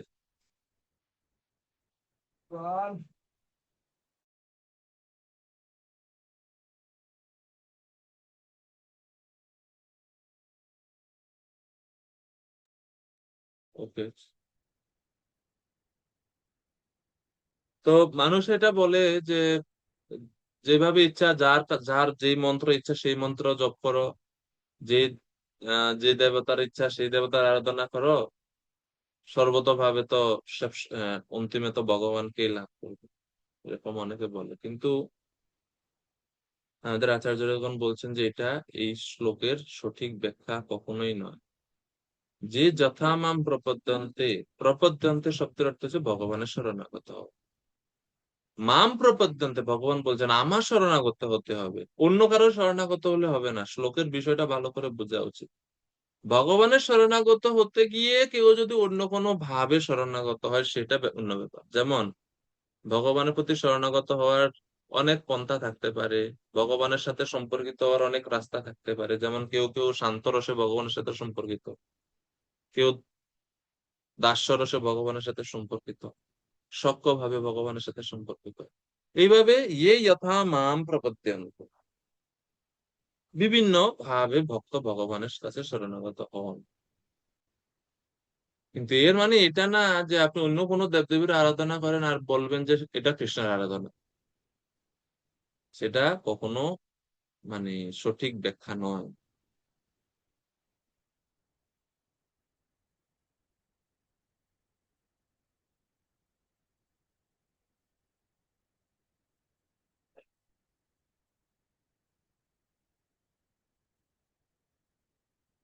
তো শ্রীল প্রভুপাদ এই শ্লোকে তাৎপর্য বলছেন, শ্রীকৃষ্ণের প্রকাশ ভেদে প্রত্যেকেই আসলে কৃষ্ণকেই খুঁজছে। যেহেতু আমরা ভগবান শ্রীকৃষ্ণের অংশ, এই জড় জগতে, এই জড় জগতে সবাই সুখের সন্ধান করে। সবাই সুখের সন্ধান করে করে কেন? সুখের সন্ধান করে কারণ সবাই আনন্দে থাকতে চায়। কেন সে আনন্দে থাকতে চায়? কারণ সে আনন্দময় পুরুষ এর অংশ। আনন্দময় অভ্যাসাৎ, ভগবান আনন্দময় পুরুষ, আমরাও আনন্দময় পুরুষের অংশ, এই কারণে আমরা সবসময় আনন্দ চাই। এইভাবে জীব যে আনন্দ খোঁজে, শুধু মানুষ না, প্রত্যেক প্রাণী আনন্দ খোঁজে। প্রত্যেক মানুষের এই যে আনন্দ খোঁজার যে ইচ্ছা বা যে প্রচেষ্টা, এটাই ইঙ্গিত করে যে সবাই ভগবানকে খুঁজতেছে। কারণ এটা ভগবান থেকেই আসে আনন্দটা, প্রকৃত আনন্দ। ভগবান নিজেকে বিভিন্ন রূপে প্রকাশ করেন। প্রভুপাদ তাৎপর্য বলছেন, ব্রহ্ম, পরমাত্মা, ভগবান, তিন রূপে ভগবান নিজেকে প্রকাশ করেন। পরম সত্য উপলব্ধির এই হচ্ছে তিনটা স্তর। এই তিনটা স্তরের মধ্যে যারা পূর্ণরূপে ভগবানকে জানতে আগ্রহী তারা ভগবত তত্ত্ব সম্বন্ধে জানেন। ব্রহ্ম থেকে পরমাত্মা একটু কি বলে, একটু ব্রহ্ম হচ্ছে পূর্ণ, পরমাত্মা হচ্ছে পূর্ণতর, আর ভগবান হচ্ছেন পূর্ণতম। পূর্ণতম প্রকাশ। তো এইভাবে যিনি ভগবানকে পূর্ণ জানেন, ষড়ৈশ্বর্য ভগবানকে জানেন, তিনি হচ্ছেন শ্রেষ্ঠ। আর কারা ভগবানকে ভগবান রূপে, কৃষ্ণকে ভগবান রূপে জানতে পারেন? যারা ভগবানের শুদ্ধ ভক্ত। প্রভুপাদ তাৎপর্য বলছেন যে কৃষ্ণই প্রত্যেকের উপলব্ধির বিষয়। একই ভগবান শ্রীকৃষ্ণ সকাম কর্মীদের কাছে তিনি যজ্ঞেশ্বর রূপে, নির্বিশেষবাদীদের কাছে ব্রহ্মজ্যোতি রূপে, যোগীদের কাছে অষ্টসিদ্ধি অতন্দ্রিয় ক্ষমতা রূপে, ভক্তদের কাছে প্রধান 5টি রস রূপে ভগবান উপলব্ধ হন। তো একই ভগবান। তো বলদেব বিদ্যাভূষণ প্রভু বলছেন যে যেরকম বৈদুর্য মণি একই মণি, কিন্তু বিভিন্ন দিক থেকে দেখলে বিভিন্ন রঙের মনে হয়, একই ভগবান বিভিন্ন ধরনের ভক্তদের উপাসকদের কাছে ভিন্ন ভিন্ন রূপে তিনি প্রকাশিত হন। এরকম ভাবে বিশ্বনাথ চক্রবর্তী ঠাকুর ব্যাখ্যা করছেন তাৎপর্যের মধ্যে, ভাষ্যের মধ্যে। আর প্রভুপাদ তাৎপর্যের শেষ অংশে বলছেন কৃষ্ণ ভাবনার সর্বোচ্চ স্তরে উপনীত না হওয়া পর্যন্ত অন্য সমস্ত সাধনা অসম্পূর্ণ। কেন অসম্পূর্ণ? কারণ সমস্ত সাধনার সফলতা আসে কৃষ্ণের কৃপার উপর বা কৃষ্ণের কৃপা থেকে। কর্মী যে সাধনা করে, জ্ঞানী যে সাধনা করে, সমস্ত সাধনার সিদ্ধি কৃষ্ণের ইচ্ছাতেই তারা লাভ করতে পারে। সেই কারণে ভগবত ভাবনা বা কৃষ্ণ ভাবনা হচ্ছে সর্বোচ্চ স্তর। এই স্তরে সকলের আসতেই হবে। পারমার্থিক পন্থা সমূহ এক পন্থারই বিভিন্ন মাত্রার সফলতা স্বরূপ। প্রভুপাদ বলছে যে যে এক কৃষ্ণকে লাভ করার জন্য এত এত পন্থা রয়েছে, কেননা প্রত্যেক মানুষের মনোভাব এক নয়। সেই কারণে মানুষের মনোভাবের ভিন্নতার কারণে, মানসিক স্তরের ভিন্নতার কারণে, শ্রদ্ধার ভিন্নতার কারণে সকাম কর্ম, নিষ্কাম কর্ম, জ্ঞান যোগ, অষ্টাঙ্গ যোগ, ভক্তি যোগ, এই সমস্ত পন্থা ভগবান বেদেতে প্রণয়ন করেছেন। কিন্তু এর মূল উদ্দেশ্য একটাই, অন্তে নারায়ণ স্মৃতি, ভগবানকে জানা, ভগবানকে লাভ করা, যেটা হচ্ছে ভক্তি যোগের মুখ্য উদ্দেশ্য। এই কারণে শ্রীমদ্ ভাগবতমে 2-3-10, শ্রীমদ্ ভাগবতমে 2-3-10 অর্থাৎ দ্বিতীয় স্কন্ধের 3য় অধ্যায়ের 10 নম্বর শ্লোকে ভগবান বলছেন অকামঃ সর্বকামো বা মোক্ষ কাম উদারধি তীব্রেন ভক্তি যোগেন যজেত পুরুষ পরম। অকামী কেউ হোক, সর্বকামী হোক অথবা মোক্ষকামী হোক, সকলের উচিত তীব্র ভক্তি যোগে যুক্ত হয়ে ভগবান শ্রীকৃষ্ণের আরাধনা করা। তীব্রেন ভক্তি যোগেন যজেত পুরুষম পরম।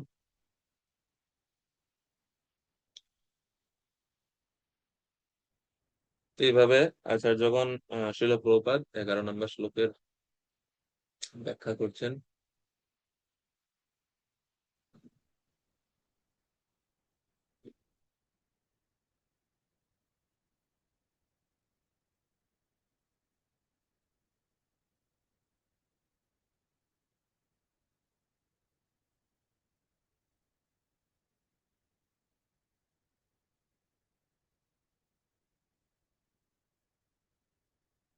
তা আচার্যগণ এখানে আসলে খুব সুন্দর পয়েন্ট বলছেন যে আহ মানুষ আমার যে কোনো রূপের উপাসনা করলেই আমার পথ অনুসরণ করবে, এটা হচ্ছে এই যথামাম প্রপত্যন্তে এর সঠিক অর্থ। কিন্তু কেউ যদি মনে করেন যে যিনি যেভাবে আমার উপাসনা করুক না কেন সকলেই এক ফল লাভ করবে, তা এই শ্লোকের সঠিক অর্থ নয়। কারণ মূলে বলা হচ্ছে ইয়ে যথা তান তথা, অর্থাৎ যে যেরকম সে সেরকমই ফল লাভ করে। কৃষ্ণের বিভিন্ন রূপ আছে, কৃষ্ণের বিভিন্ন রূপের মধ্যে যে কোনো রূপের আরাধনা করলে কৃষ্ণকে লাভ করবে, এটা ঠিক আছে। কিন্তু যার যে ইচ্ছা, যে মন গড়া একটা পন্থা সে অনুসরণ করছে, আর যদি বলে যে ভগবানকে লাভ করবে, তাহলে এটা ভুল। যেমন কর্ম তেমন ফল, সকল কর্মের দ্বারা এক ফল, এটা কখনো বলা যায় না। তো যতমত ততপদ এবং ইয়ে যথামাম প্রপদ্যন্তে, এই দুই কথা এক নয়। আর যতমত ততপদ এই কথা সম্পূর্ণরূপে শাস্ত্র বিরুদ্ধ, এই বিষয়ে কোনো সন্দেহ নাই। আচার্যগণ এখানে এটা এই যুক্তি খণ্ডন করছে।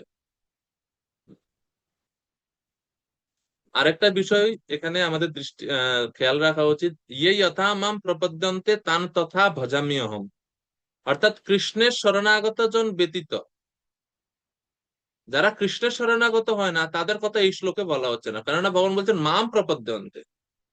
হ্যাঁ, তো ভগবানকে ছাড়া অন্য কারো শরণাগত হলে এই শ্লোক তাদের জন্য না, বা তারা এইরকম ভাবে এই শ্লোকের ব্যাখ্যা করতে পারবে না। তো অনেকে কেউ যদি মনে করে আমি যারই শরণাগত হই না কেন আমিও কৃষ্ণ ভক্তি ফল লাভ করব, তিনি মানে মূর্খের রাজ্যে বাস করতেছেন।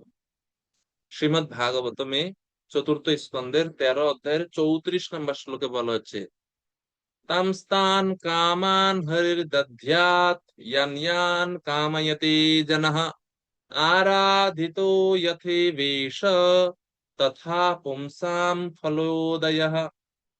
লোক মানে এই জড় জগতে মানুষ যা যা কামনা করে ভগবান শ্রীহরি তাকে তাই দান করে।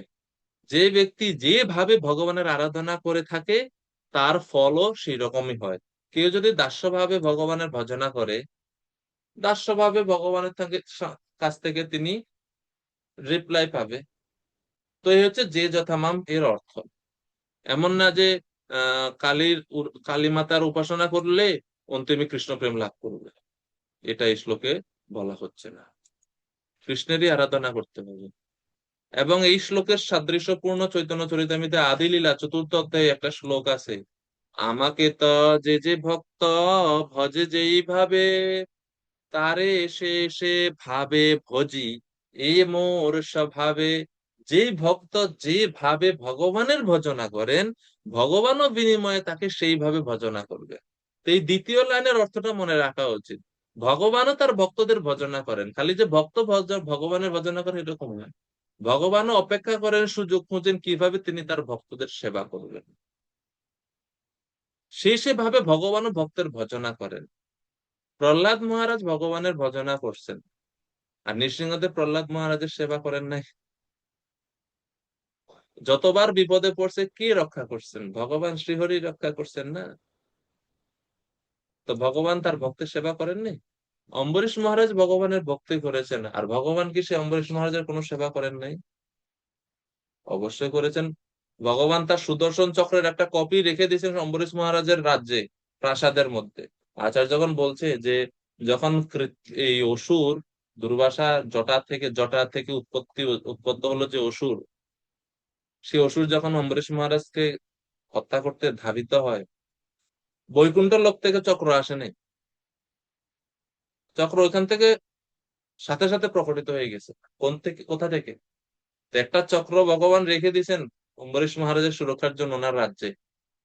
বলবেন সুদর্শন চক্র তো একটাই, তাহলে ওটা কিভাবে রাখলো? সুদর্শন চক্র এক হয়েও বহু রূপে তিনি নিজেকে প্রকাশ করতে পারেন, এটা চক্রের সেই ক্ষমতা আছে। সুদর্শন ভগবানের এই ক্ষমতা আছে। ভগবান যেরকম এক হয়েও বিভিন্ন জায়গা তিনি নিজেকে ভিন্ন রূপে প্রকাশ করতে পারেন, সেরকম মূল চক্র একই। তো এইভাবে ভগবান তার ভক্তের ভজনা করেন। নারদ পঞ্চরাত্রে এই সম্বন্ধে বলা হচ্ছে, মনির যথা বিভাগেনা নীল পীতাদিভির্যুতঃ রূপ ভেদম অবাপ্নোতি ধ্যান ভেদাত তথা অচ্যুতঃ। যেটা হচ্ছে বৈদুর্যমনের কথা বললাম, এটা হচ্ছে মূল শ্লোক। মনির যথা বিভাগেনা, বৈদুর্য মণি যে প্রকার আহ বিভিন্ন বিভিন্ন দ্রব্যের সংস্পর্শে আসলে বিভিন্ন বিভিন্ন রং ধারণ করে, সেই রূপ ভক্তের ভাব অনুসারে ধ্যান ভেদে এক অদ্বিতীয় পরম পুরুষ ভগবান পৃথক পৃথক রূপে নিজেকে প্রকাশিত করেন, বা পৃথক পৃথক রূপে ভক্তের কাছে পরিলক্ষিত হন। এটা হচ্ছে এই শ্লোকের মূল অর্থ। এই জন্য পরোক্ষভাবে এই শ্লোকে ভগবান বলছেন জ্ঞান কর্ম অষ্টাঙ্গ যোগ, সকলের উচিত ভগবানের শরণাগত হওয়া। তো এই হচ্ছে 11 নম্বর শ্লোক। আমরা এই শ্লোকগুলো নিয়ে একটু বেশি সময় দিচ্ছি, কারণ এগুলো বিশেষ শ্লোক, বিশেষ বহুল আলোচিত শ্লোক, সেই কারণে। যাই হোক, শ্লোক নাম্বার 12। এখন অর্জুন জিজ্ঞেস করছেন, কৃষ্ণ যদি পরমেশ্বর ভগবান হন এবং জীব যা চায় তা যদি তিনি দিয়ে থাকেন, তাহলে আরো অধিক মানুষ কেন ভগবানের শরণাগত হয় না? কেন তারা তাদের বাসনা পূরণের জন্য অন্যান্যদের পূজা করে? ভগবান 12 নম্বর শ্লোকে বলছেন, জীবের একটা দোষ আছে। জীবের একটা দোষ কি? কাঙ্ক্ষন্তঃ কর্মণাম সিদ্ধিম যজন্ত ইহ দেবতা ক্ষিপ্রম হি মানুষে লোকে সিদ্ধির্ভবতি কর্মজা।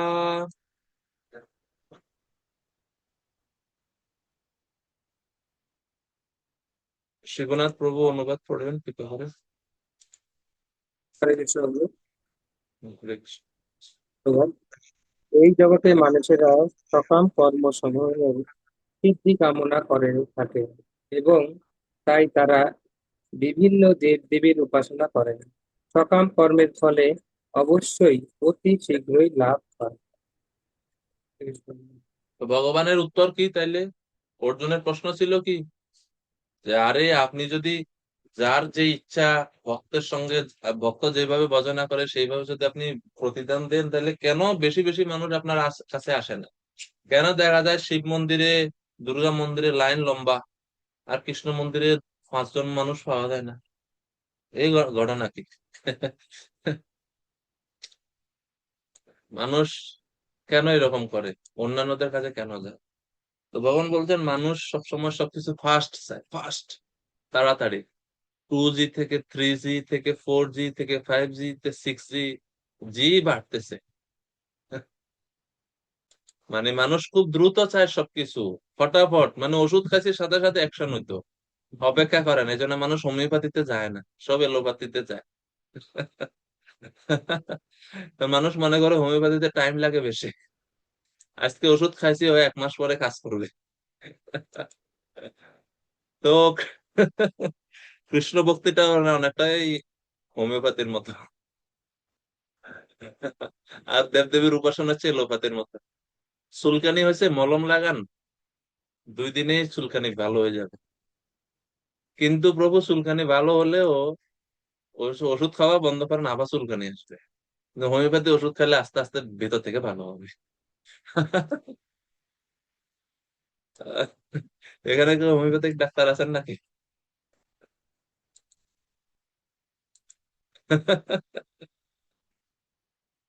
আচ্ছা, যাই হোক, দরকার নাই প্রকাশ করার। আমিও করতেছি তো, এই জন্য আমি একটু অ্যাড দিলাম আর কি। সরি। বিষয়টা এরকম না, যার যখন যে রোগ ভালো হওয়ার এরকমই হবে, হোমিওপ্যাথি এলোপ্যাথির বিষয় না। যাই হোক, তো ভগবান বলছেন এখানে যে কাঙ্ক্ষন্তঃ কর্মনাম সিদ্ধিম। কর্মনাম সিদ্ধিম মানে হচ্ছে মানুষ কর্মসমূহ এর সিদ্ধি, মানে কর্মের ফলটা তাড়াতাড়ি লাভ করতে চায়। মানে এখনই যজ্ঞ করছি, এখনই বৃষ্টি হয়ে যেত, এই যজ্ঞ থেকে উঠতে না উঠতে ধন পাই লাইতাম। মানুষ কর্ম করে সিদ্ধি পাই লাইতে চায় তাড়াতাড়ি, আর এই কারণে তারা কাদের কাছে যায়? দেবতাদের কাছে যায়। বুঝতে পারছেন? তো এই জন্য বলছেন যে কর্মনাম সিদ্ধিম কাঙ্ক্ষন্ত ইহ মনুষ্য লোকে দেবতা যজন্তে। কর্মসমূহের সিদ্ধি অভিলাষ করে মানুষ এই জড় জগতে দেবতাগণের পূজা করে। কেন? যেহেতু কর্মজা সিদ্ধিম ক্ষিপ্রম ভবতি, যেহেতু কর্মজনিত সিদ্ধি শীঘ্রই লাভ হয়, কিন্তু ভক্তিজনিত সিদ্ধি সহজে লাভ হয় না। আপনি জব করতেছেন 10 বছর ধরে, কই কৃষ্ণ প্রেম, কই গোলক বৃন্দাবন, কই সখা সখী, কিছুই নাই। কোনো কিছু দেখেন না। এখনো অনর্থ কাম ক্রোধ মনের মধ্যে ভরে ভরে আছে। তো ভক্তি সিদ্ধির সহজে লাভ হয় না, কিন্তু কর্মসিদ্ধির সহজে লাভ হয়। আর এই কারণে মানুষ ভক্তির দিকে আসেও। আবার আরেকটা বিপদ আছে, ভক্তি করতে আসলে দেখা যায় সব একটার পর একটা, একটার পর একটা বিপদ আসতেই থাকে, আসতেই থাকে, আসতেই থাকে, আসতেই থাকে। তো মানুষ এই জন্য ভক্তির দিকে আসে না। মানুষ ওই কর্ম না, এই ইয়াজান্তা ইহা দেবতা দ্বারা দেবতাদের আরাধনা করে। কারণ দেবতা উপাসনা করলে আপনার যে পুণ্যগুলা সব তারা এই জন্মে দিয়ে দিবে, পুণ্য দিয়ে দিছে, আর কি রয়ে গেছে? পাপ। তো এর মানে পরের জন্মে খালি দুঃখ আর দুঃখ, দুঃখ আর দুঃখ ভোগ করার লাগে রেডি থাকেন আপনি। এর বিপদও আছে। আর কৃষ্ণ ভক্তি করলে ভগবান কি করেন? আমাদের যে পাপ, যে অপ্রারব্ধ পাপ আছে, অপ্রারব্ধ পাপ গুলা ভগবান সব ধ্বংস করে দেন ভক্তি করলে। ওই অল্প অল্প অল্প অল্প করে ভক্তকে ভোগ করাইয়ে সব পাপ গুলো ভগবান নষ্ট করে দেন। সেই কারণে মানুষ এই ভগবানের ভক্তিতে আসতে চায়। মানুষ আসে না, মানুষ বলে যে আরে এটা করে কি হবে, এই হচ্ছে বিষয়।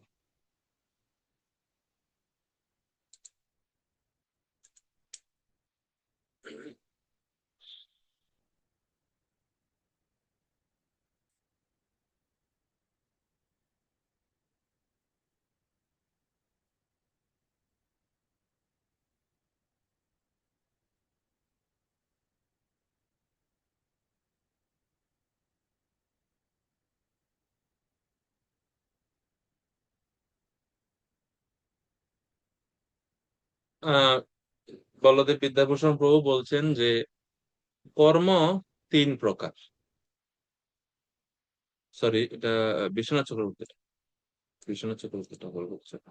তিনি বলছেন কর্ম তিন প্রকার। আপনারা জানেন কর্ম তিন প্রকার? তিন প্রকার কর্ম কি কি?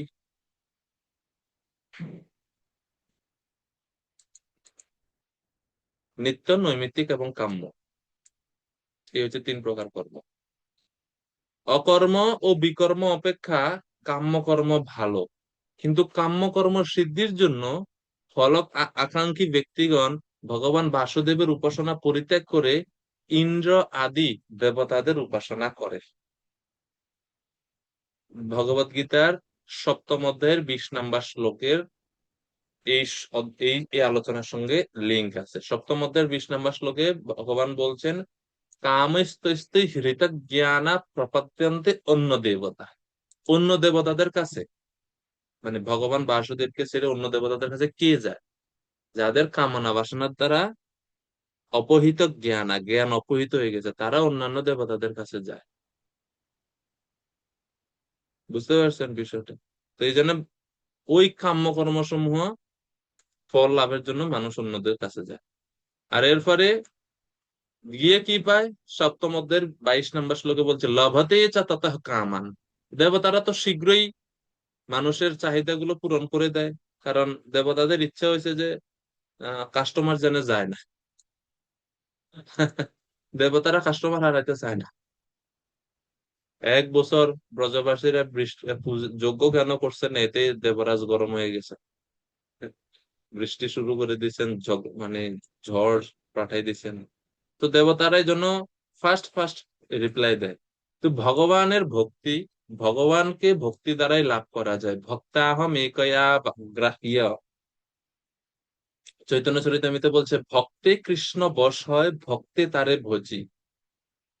11, 14, 20 ভাগবতে বলা হয়েছে ন সাধয়তি মাম যোগো ন সাংখ্যম ধর্ম উদ্ভব না সাধ্যায় তপস্তে ত্যাগো যথা ভক্তি মম উর্জিতা। অর্থাৎ ভক্তির দ্বারা আমি যতটুকু বশীভূত হই, সাংখ্য যোগ জ্ঞান তপস্যা ইত্যাদি কোনো কিছু দ্বারা আমি অত সন্তুষ্ট হই না। তো এর মানে ভক্ত ভগবানকে চায়, আর ভগবানকে চাওয়া অর্থাৎ এই ভক্তি সিদ্ধিটা একটু সময় নেয়। কিন্তু যারা কাম্যকর্ম, মানে সকাম কর্ম, তারা এই দেবতাদের কাছে যায়, দেবতারা তাদের ইচ্ছাগুলো বা বাসনাগুলো তাড়াতাড়ি পূরণ করে। প্রভুপাদ 12 নম্বর শ্লোকে তাৎপর্য বলছেন দেবতারা কি ভগবানের সমান? উত্তর হচ্ছে কোনো সময় না। যদি কেউ বলে দেবতারা এবং ভগবান সমান সমান, তাহলে তাকে নাস্তিক পাষণ্ডী বলা হচ্ছে। পাষণ্ডী, পাষণ্ডী।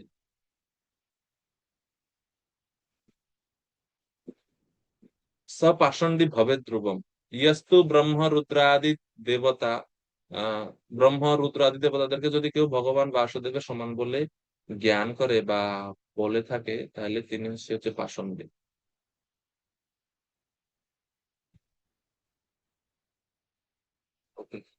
পরে প্রভুপাদ আরো বলছেন যে ভগবান শ্রী বিষ্ণু যে জড় জগতের অতীত, সেটা শঙ্করাচার্যও বলেছেন। আর এই জড় জগতে বা মানব সমাজের একটা মোহ বা মতিচ্ছন্নতা আছে, সেটা হচ্ছে মানুষ অনিত্য বস্তু লাভের জন্য পাগল প্রায়। আর এই কারণে তারা রাজনৈতিক নেতা নেত্রীদের পূজা করে এবং নিজেদের প্রভাবশালী বানাতে চায়। এর চিরস্থায়ী সমাধান হচ্ছে কৃষ্ণ ভাবনা যুক্ত হওয়া, অর্থাৎ ভক্তিযোগে যুক্ত হওয়া। যদি মানুষ ভক্তিযোগে যুক্ত হয়, তাহলেই সে এই সমস্ত মোহ আসক্তি জড় ভাব থেকে মুক্ত হতে পারবে। তো এইভাবে ভগবান 13 নম্বর প্রভাত 13 নম্বর শ্লোকে তাৎপর্য শেষ করছেন। তো আজকে আমরা 13 পর্যন্তই রাখছি। হরে কৃষ্ণ কৃষ্ণ কৃষ্ণ হরে হরে, হরে রাম রাম রাম